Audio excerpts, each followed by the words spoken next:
Hello and welcome to the weekend wrap-up. I'm Jurnee Taylor. Thank you for joining us. We begin at the state capitol, where Arkansas leaders mourn the loss of a former governor this week. The state's 43rd governor, Jim Guy Tucker, died at 81 on Thursday. Tucker served as a prosecutor, attorney general, congressman, and lieutenant governor before taking over as governor in 1992. He eventually resigned in '96 amid the Whitewater investigation, just hours after initially refusing to step down. One of Tucker's most notable achievements, navigating the Lakeview school funding case, which forced Arkansas to restructure its education system to ensure equal funding for all students. In other news, Governor Sarah Huckabee Sanders ended the week announcing another initiative, this time focusing on higher education in Arkansas. Joined by lawmakers, state agency leaders, and university presidents, the governor introduced Arkansas Access to the public on Friday. The push comes just 2 years after the introduction of the LEARNS Act, which overhauled the state's K-12 education system. Access looks to do the same for Arkansas's higher education system, and according to the bill's sponsors, the plan is aimed at giving college students stronger career paths and grow the state's economy. You can learn more about the proposal right now on our website. That's THV11.com. And the bill that would prohibit phone use during class hours has now been signed into law. Under the rules, students will be barred from accessing cell phones and smartwatches. This, of course, implies only during regular class hours, the exception being for school-issued tablets and other devices. Lawmakers also held a discussion on the lingering concerns over fluoride in drinking water. Fluoride is often credited with preventing tooth decay and boosting overall oral health. But Senate Bill 2, sponsored by Republican State Senator Clint Penzo, will remove the mineral completely from Arkansas water systems. I would just like you to think about whether we should be mandating a drug to be put in our water supply when we can't regulate the dosage. The people that put it in our water supply have to wear hazmat suits. It is a very dangerous chemical we're putting on our water supply. While the bill failed, Senator Penzo says he has another similar bill he thinks has a better chance of passing. Right now, Hawaii is the only U.S. state that bans fluoridation. Well, there are rivals on the fields and courts, but earlier in the week, athletic directors from 4 big state schools joined the same team as the ADs from Arkansas, UCA, Little Rock, and A-State pushed lawmakers to boost the way they fund their name, image, and likeness funds. Catherine Rowley has more. An arms race, no matter what school you're at, whether you're in the Southeastern Conference, whether you're in the Big 12. Saracen is not against NIL. The reason we opposed this bill was because it didn't do nearly enough. And there is a better way. There's an opportunity cost to passing a bad bill. Name, image, and likeness, or NIL, has changed the landscape of college sports. With that change, House Representative R.J. Hawk introduced House Bill 1044 to give Arkansas universities more options. It's giving these universities another tool in the toolbox to be able to do what they do best, and that's fundraise. And also go to scholarships, general support of the athletic department, as well as building and maintaining facilities. Hawk also says the bill would have provided the best experience and opportunities for those competing at Arkansas universities. these universities, they work too hard. They work too hard fundraising and doing. Our student athletes should have the best, no matter what school you go to. Although Hawk believes the bill would have been a positive thing for student athletes, the sentiment was not shared by all who testified at the hearing. We are all about collegiate sports, and we want to help raise money for NIL. But this bill, as written, needlessly cut out the folks most equipped and most willing to help. Carlton Safa, who works for Saracen Casino Resort, says he's been pushing NIL raffles for months, but he says this bill as written would not have accomplished anything. It is a reality, and we need to be able to operate with an NIL war chest if we are to compete. And I hope that at Saracen, we're able to help equip the universities with the tools that they need. We had an opportunity to be able to get out and get ahead of this, and we didn't do it. And you know, look, we're going to work on some things. We'll bring it back and try to make it fit. In Little Rock, Catherine Rowley, THV11 News.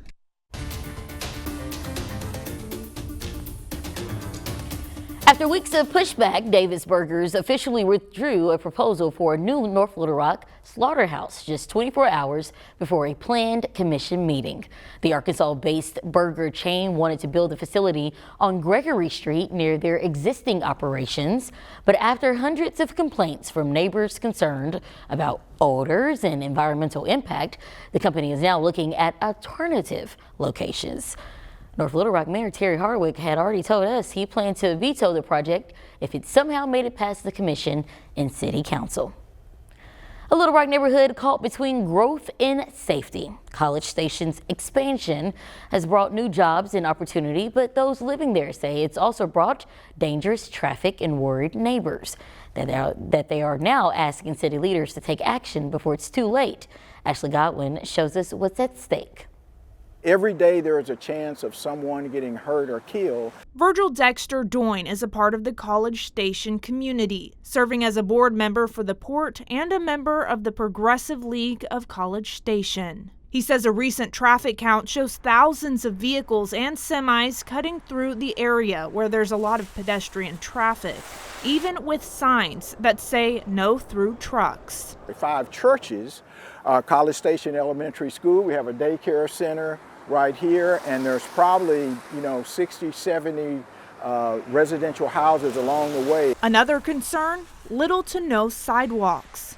And we don't have developed streets with curbs and gutters and sidewalks to create a safety barrier for this traffic. On Tuesday, Doyne went in front of the Little Rock directors to discuss his concerns. He gave them solutions to help fix the problem, like additional signage to deter traffic, speed bumps, law enforcement presence, and a city ordinance to prohibit through traffic. Several directors spoke of their support. And of course, children's walking up there to catch the bus, and the traffic was just like this out there. Yeah, I think a DOT violation for a driver will get their attention not to use that route. I don't want to see some terrible accident and then everybody saying we should have done something. Correct. The time to do something is now, as far as I'm concerned. So we're certainly looking forward to their decisions that they're going to make, and then, of course, enforcing the laws that they create. In Little Rock, Ashley Godwin, THV11 News.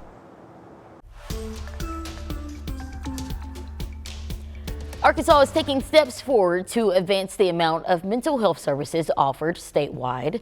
Instead of calling for help, you can get support in the form of text messages with a lifeline from the Arkansas Crisis Center that is already in effect. According to Yale School of Medicine, 1 in 5 high schoolers seriously considered attempting suicide in 2023, and since 2007, suicide deaths have increased 62%. With texting becoming a hotline option, the Arkansas Crisis Center is hoping to reach a younger generation and lower those numbers. If you are facing any sort of crisis, all you have to do is text 988, and someone from the state of Arkansas will be there no matter what time of day. The line is also 100% confidential. And now to a story of an Arkansas mother of 3 winning her battle with breast cancer through a journey of courage and family. As Karen Fuller shows us, it came with big decisions for all 4 of them after an unexpected genetic twist. And that one night around 7 p.m., I felt it, and you know how you have that adrenaline rush, like when you get stopped by a policeman? That's what I felt. Martha Murphy remembers vividly the night she shifted slightly on the couch while watching TV and felt what would turn out to be a malignant breast cancer. A genetic test later revealing she was positive for the inherited gene mutation known as BRCA2, linked to not only breast cancer but other types as well. According to the National Cancer Institute, more than 60% of women who inherit a BRCA1 or 2 mutation will develop breast cancer in their lifetimes. Martha ultimately chose to seek a second opinion and later her treatment of a double mastectomy and breast reconstruction at the UAMS Winthrop P. Rockefeller Cancer Institute in Little Rock.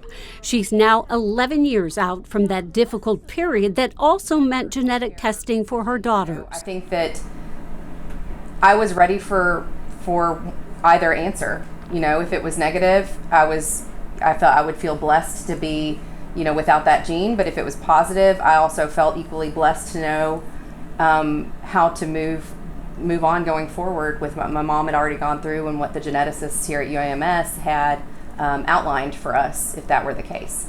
Lauren's results were positive. She had inherited the BRCA2 gene mutation. Sitting in my office, I was clerking for a judge at that time, and I do remember getting the call and getting that information. I was very appreciative of the way they handled it on the phone, and Then you hang up and then... I hung up and I was very still for a moment and just kind of took it all in. Leslie calls her turn the tiebreaker. I was the tiebreaker. My younger sister had tested negative, Lauren had tested positive, and I was the last to get tested, and I was positive, which was shocking. It was kind of like your world is ending when you get that news, because you don't know what your future can hold in terms of your health.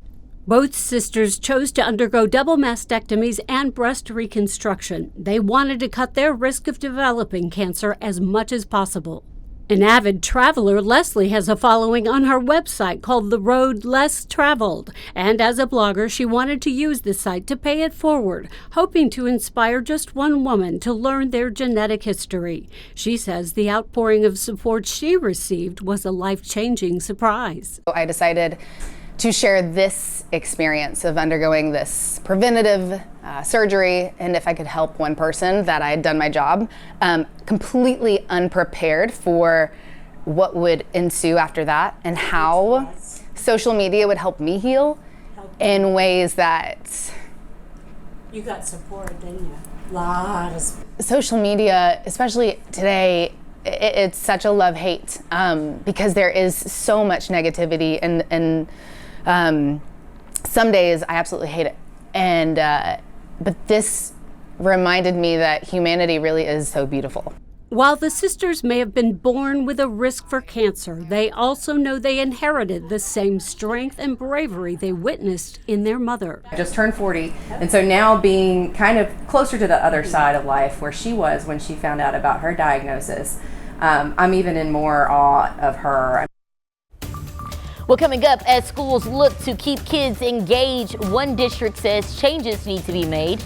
The reason why, they're reversing a previous decision on school scheduling and when the changes might take place.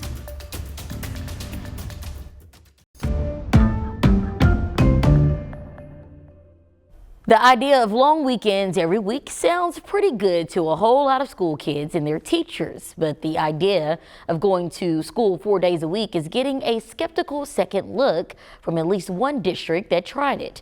THV11's Maya Ellison reports from Garland County, where a full week is coming back.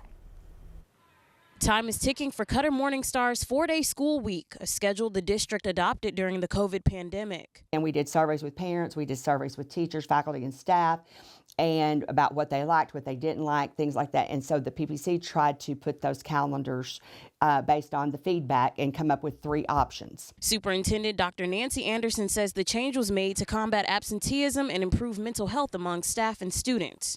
And while statewide studies saw success with the 4-day schedule, being in a 4-day school week is associated with some slight positives in literacy growth. Officials say it's not enough. In this case, we found no differences between the districts that are on a 4-day school week in the districts on a traditional calendar in terms of student achievement. Those findings, paired with a recent survey of faculty and staff, now have the district changing course. The faculty and staff, 63.6 voted for the alternate calendar, which is ours, to be in a 5-day school format. 25.5% voted for the alternate calendar in hours to be in a 4-day school format. 10.9% voted for the traditional 178-day calendar.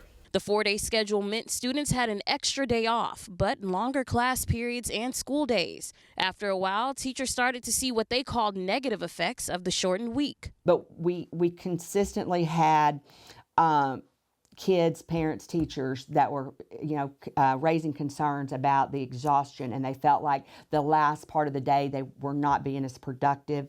Athletic activities and security issues also became concerns at the high school level. So as the district gets ready to adjust once again, Dr. Anderson says she doesn't regret trying out the different approach. Or we don't think a 4-day is bad. We don't think 5 days better or 4 days better. We think what we're doing is what's best for our kids at this time. In Hot Springs, Maya Ellison, THV11 News. And this change will go into effect next school year, but the district says it will have the ability to switch back to the 4-day schedule if needed.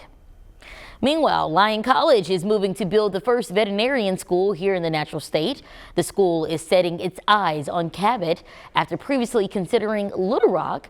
They say Cabot has a good balance, offering resources to people in rural areas. The vet school offers a 3-year program with year-round courses. This all as Lyon prepares to open a dental school this summer.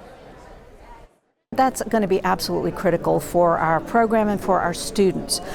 Being close to the capital city and being close to population centers like Little Rock, that's going to be wonderful because we're going to have access to a wide variety of cases, and that's going to be critical for the training of our students. Now, the first set of class or students attending is expected to be around 120 students. It will be a 3-year program with courses over 12 months of the year. With money made possible by the LEARNS Act available to every Arkansas school kid later this year, a nonprofit is partnering with the Department of Education to let people know their options.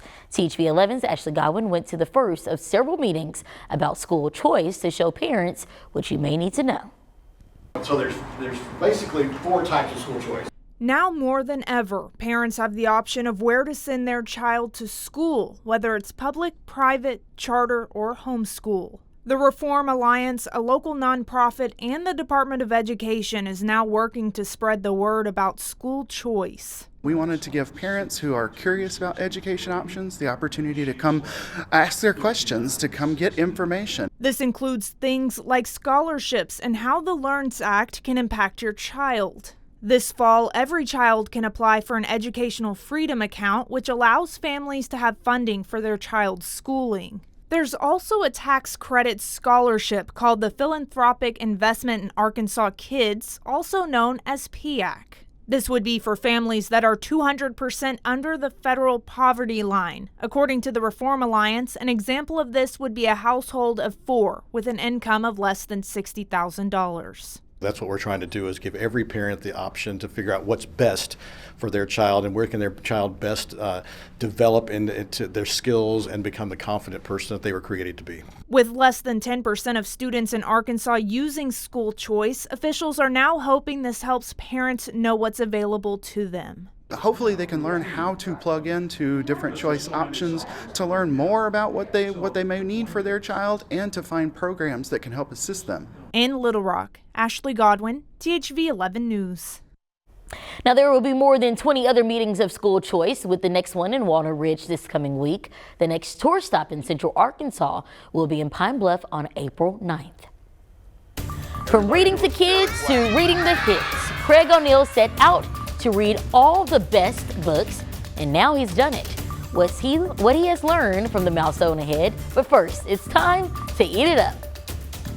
Don't judge me, there is a lot of butter. I can't believe it's all this butter. Yeah, I can, it's fine. This week on Eat It Up, we are driving through the pecan capital of Arkansas at Old River Coffee in Scott. Oh, they got amazing breakfast treats, desserts to die for, and some coffee creations you've never even dreamed of that we're about to try. Thank you very much. So what do you say? Let's eat it up.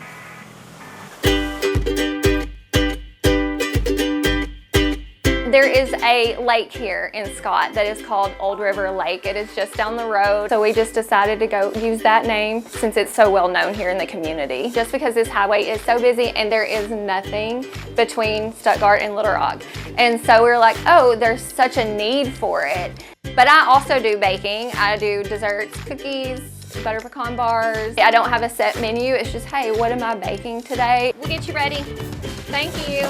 Some of our most popular ones, we have a banana cream cold brew that is really popular. We have a caramel cookie dough. More people tend to order that one iced. And then we have a lot of people that just do plain. Just plain drip, just plain old drip, nothing in it. There you go.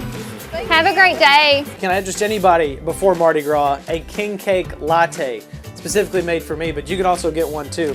Doesn't even have to be Mardi Gras either.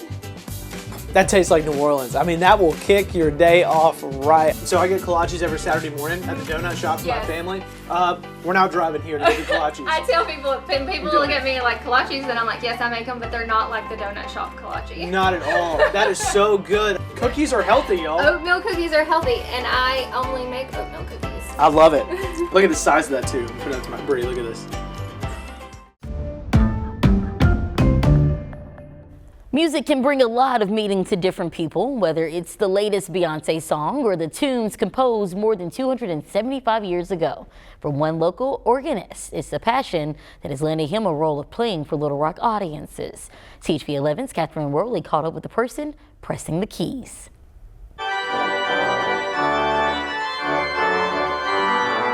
I love the music of Bach so much, and I actually don't think that I would be an organist if not for the music of Bach. For most of 2025, the halls of Trinity Episcopal Cathedral will be filled with the sounds of Johann Bach, commemorating the 275th anniversary of the composer's death. I've been planning this for so many years. It was actually maybe 4 years ago that I had a true New Year's resolution to start knocking out a big Bach work every month to start preparing for this. Colin's journey to playing 18 hours of Bach started when he was at Juilliard. He drew inspiration from his teacher, who played it all on one day. We organists are so fortunate to have these 18 hours of incredible music, and I want people to love it as much as I do. That this isn't just pretty stuff, but it's, life-changing and serious, and it's musical architecture. For Colin, there's a personal connection through each note, but he also hopes that these notes lead to a big trip for his choir. I am also doing this project as a fundraiser, raising money for my choir. We're doing a trip next year in 2026 to go to Canterbury, England. Trying to raise $50,000 with this Bach project for that choir trip. So 275 years later, Colin is hoping to bring Bach's notes to life and maybe inspire the next person. I hope they enjoy these concerts. I hope they gain a new appreciation for the organ and specifically for the music of Bach. Bach dominates the organ repertoire to a degree that no other composer dominates the repertoire of any other instrument, really. Well, concerts are taking place every Wednesday starting at 12:15 p.m. and will go through May 28th. If you would like to donate to the fundraiser, you can find that link on our website, THV11.com. Everybody do a scary quack. Well, if you are a longtime THV11 viewer, you are all too familiar with the sight of Craig O'Neill reading to kids. For 2 decades, our beloved friend and former colleague has been going to schools across Arkansas for his reading road trip. Then it hit him. You got to practice what you preach. Some may challenge themselves to run 100 miles or visiting 100 landmarks. Not Craig. He set out to read the top 100 books of all time. And while you may want to bet against some of the horses he picks at the track, you'll never bet against him reaching this goal. Ashley Godwin joined the celebration as he looked back on his literary journey. That first book sucked me in and said, go, you go. Craig O'Neill is celebrating a feat most of us can't imagine. He finished Entertainment Weekly's list of the top 100 greatest novels. He started with Anna Karenina, working his way through The Great Gatsby and Pride and Prejudice. Finally, finishing the list after almost 10 years. The one author they did not have on the list that I could not believe was John Steinbeck, who wrote Grapes of Wrath. His journey began when Craig started his reading road trip as he encouraged kids all over Arkansas to pick up a book. I'd go to schools and I would preach to these kids, read, read, read. If you want to lead, you got to read. If you want a great job, you got to read. If you want to make great scores, you got to read. If you're going to continue to flourish in school, you got to read. Read, read, read. I wasn't reading. He then began reading 20 pages a day, making his way through what's considered some of the greatest works written. To celebrate his accomplishment, his longtime co-anchor and friend, Don Scott, was right beside him. Whether it's just enjoying a book or whether it's reading about nonfiction or something that maybe you like to read about, and I think that's what he brings, is that inspiration to do that for yourself. And after reading all those books, Craig says there was one common theme in all of them. All these authors from different ages, different backgrounds from the 1700s to now loved nature. You see different ways and read different ways that they describe the sky, the birds, the rivers, the rain. It's fascinating. In Little Rock, Ashley Godwin, THV11 News. I absolutely love that. Well, that's it for the weekend wrap up. Thanks for joining us here on THV11 Plus. We'll see you next time.